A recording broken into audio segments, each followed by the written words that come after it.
ილია თოფურიას და მერაბ დვალიშვილის ბოლო კომენტარები ისტორიული ბრძოლის წინ, დანა უაითის კრიტიკა და ილია თოფურიას და ვოლკანოვსკის ბოლო შეხვედრა ისტორიული ბრძოლის წინ.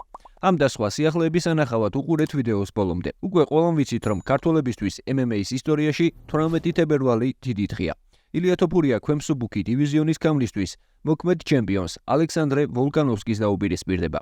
მერაბ დვალიშვილი კი ჰენრი სეხუდოს დამარცხება შეეცდება. მათ შორის გამარჯვებული კი დივიზიონის გამლისთვის ბრძოლის მთავარი პრეტენდენტი გახდება. Ამ უმნიშვნელოვანეს ბრძოლამდე რამდენიმე დღით ადრე კი ქართველმა მებრძოლებმა ჟურნალისტების კითხვებს უპასუხეს. ჩვენმა ბიჭებმა ძალიან საინტერესო კომენტარები გააკეთეს. მათ შორის საუბარი იყო მარცხის შემთხვევაში კარიერის დასრულებაზე. მერაბ დვალიშვილმა გულშემატკივრებს ქართულადაც მიმართა. მოკლედ, ზედმეტის შესავლის გარეშე მოусმინეთ ჩვენს ბიჭებს. თუმცა, მანამდე არ დაგეზაროს დამითმე ზუსტად 2 წამი. დალაიქე ვიდეო და გამოიწერე აქ. ჩემთვის დიდი ბრძოლა, მაგრამ იგრძნობა ისე თითქოს ნორმალური, ჩვეულებრივი ბრძოლა იყოს. ჰენრი სეხუდოს სახით დიდი გამოწვევა მელის. სხვა შემთხვევაში ჩვეულებრივი ბრძოლა იქნებოდა, მაგრამ მე პროფესიონალი ვარ და ყველა ბრძოლა ჩემთვის მნიშვნელოვანია. განსაკუთრებით კი UFC-ში, სადაც ყველა ბრძოლა ერთმანეთზე მნიშვნელოვანია.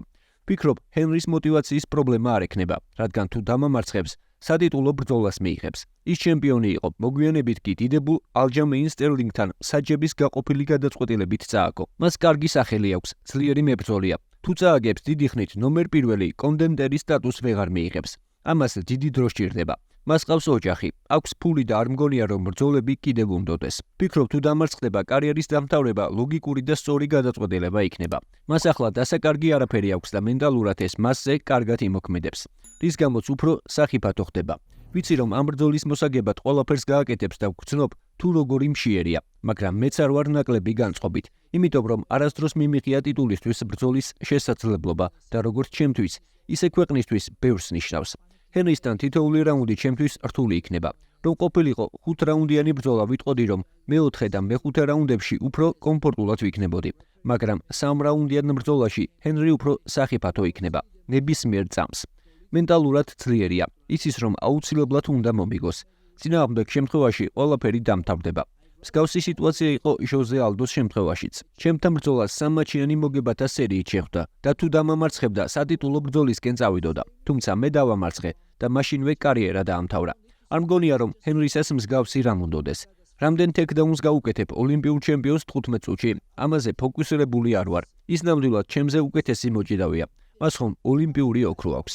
დარწმუნებული ვარ თუ ვიჭიდავებთ, ჭიდაობის წესებით დამამარცხებს, მაგრამ MMA-ში ვფიქრობ რომ ძალიან დიდ წინააღმდეგობას გაუწევ. ჩემი მიზანი გამარჯვებაა და არა მისი მიწაზე გადაყვანა. ალჯომ კარგი რჩევები მომცა. მითხრა, გააკეთე შენი საქმე, აჩვენე შენი სტილი. ჰენრი კარგი მებრძოლია, სახიფათო, შეუძლია კარგი ტექდაუნები, მაგრამ უბრალოდ აჩვენე შენი სტილი. რა თქმა უნდა, მისი მხარდაჭერა ძალიან მეხმარება. ამ ბრძოლისთვის განსაკუთრებულად არ მომზადებულ ვარ. რა თქმა უნდა, ჩემს გუნდთან ერთად ვიმზადები და აქცენტს საკუთარ თავზე ვაკეთებ. რაღაც სპეციფიკური სამზადისი არ მქონია. უბრალოდ ვეცადე რომ საკუთარი თავი უფრო გამეუმჯობესებინა. გავაკეთებ იმას, რაც საუკეთესოდ გამომდის. ბოლომდე ვიბრძოლებ. რაც შეეხება ჩემი და ილიას ერთობლივ ბრძოლას. ნამდვილად ეს ჩემთვის განსაკუთრებული მომენტია. დიდი ამბავია ქართველი ხალხისთვისაც. ილია თოფურია ქამრისთვის იბრძოლებს, მე კი ნომერ პირველი კანდიდატობისთვის. მთელი საქართველო ნერვიულობს. ხალხის დიდი ნაწილი ბრძოლის საყურებლად სტადიონზე მიდის. შეერთებულ შტატებში მცხოვრები ქართველები კი აქ დარბაზში მოდიან. ასევე ხალხი სხვა ქვეყნებიდანაც ჩამოდის. მე და ილია ერთმანეთის გამო ბედნიერები ვართ. მიხარია ჩემი ძმის გამო, მან ეს ბრძოლა დაიმსახურა. ძიმე შრომამ შედეგი გამოიღო. ის ძალიან ჭკვიანია, ყველაფერს იდეალურად უწევს ორგანიზებას, როგორც საწვრთნელო შეკრებას, ისე ჩხუბს. საკმაოდ ჭკვიანი, ძლიერი და მშრომელია. რაც შემეხება მე, ეს ჩემთვის მორიგი გამოწვევა იქნება. ვფიქრობ, სატიტულო ბრძოლა დავიმსახურე და დარწმუნებული ვარ, რომ დასამტკიცებელი აღარაფერი მაქვს და ეს გამოწვევა არ მჭირდებოდა, რადგან ისედაც პირველი კონტენდერი ვიყავი, მაგრამ ესაა რაცა. ამის გადაწყვეტილებას მე ვერ მივიხებდი. კონტრაქტი გავაფორმე და ახლა ჰენრი სეხუდოსთან ვიბრძოლებ. დანარჩენზე კი ამის შემდეგ ვისაუბროთ. ბოლოს ქართულად ვიტყვი.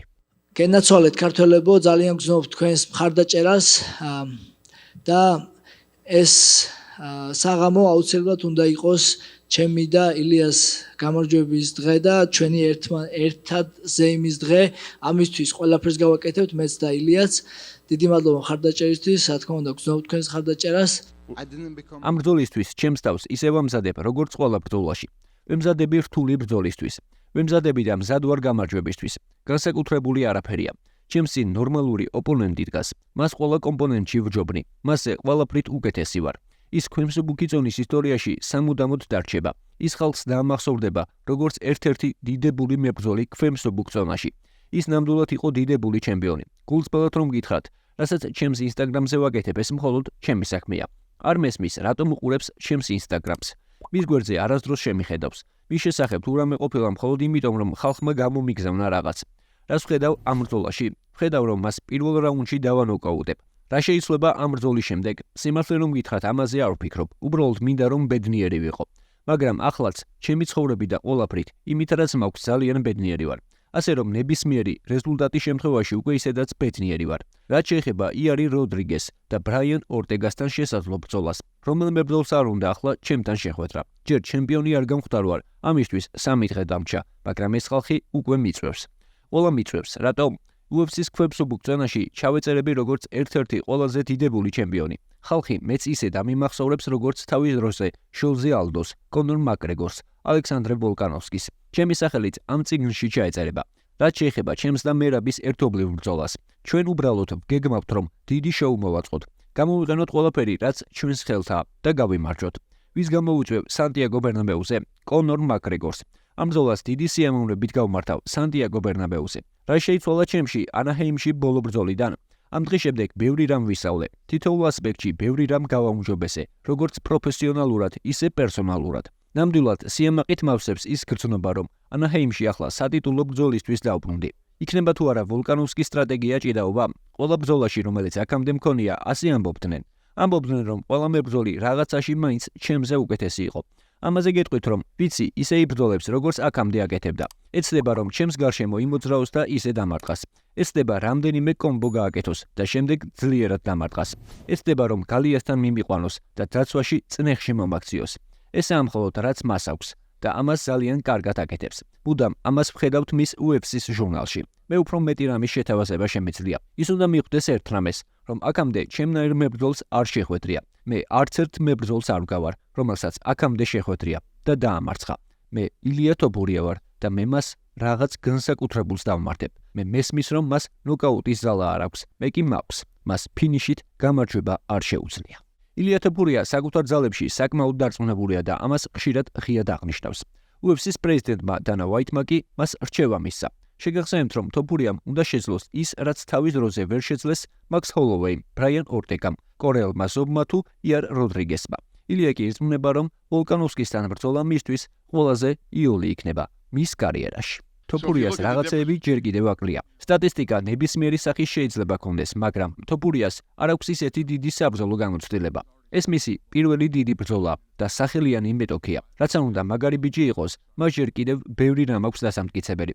როდესაც დაუმარცხებელი ხარ, არასდროს განგიცდია წაგება და იმ სიმაღლეზე იმყოფები, როგორც ეს ბიჭია. სწორედ ასეთი აზროვნება და მენტალიტეტი უნდა გქონდეს. თუმცა ვნახოთ, როგორ დასრულდება ყველაფერი ამ შაბათ საღამოს. რაც შეეხება სეხუდოს და დვალიშვილს, ვფიქრობ, ჰენრი სეხუდოს წასვლა და კარიერის დამთავრება სრული უაზრობა იყო. თუ კარიერას ასრულებ, სპორტს თავის სამუდამოდ უნდა დაანებო და არასდროს დაბრუნდე.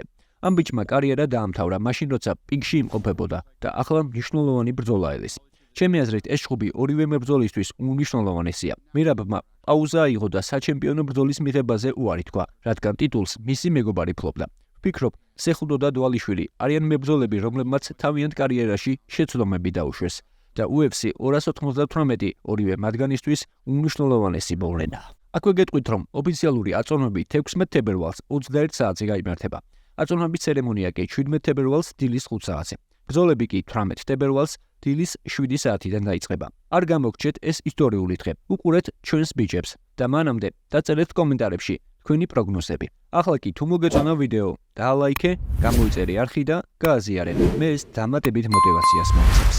ახლა კი გიტოვებთ ილია თოფურიას და ვოლკანოვსკის ბოლო შეხვედრას საჩემპიონო ქამრით.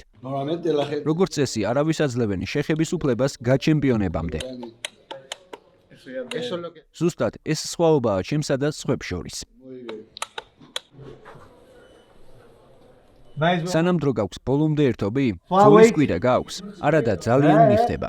კი, შეგიძლია ახლა გეკეთოს. ვაპირებ რამდენიმე ფოტო გადავიღო. კარგი, ახლა გადაიღე ფოტოები. მერე აღარ გექნება. მე ვგეგმავ რომ მქონდეს, ახლაც და შემდეგაც. როგორ ხარ? თავს როგორ გწნობ? კარგად? როგორ გამოვიყურები? მიხდება?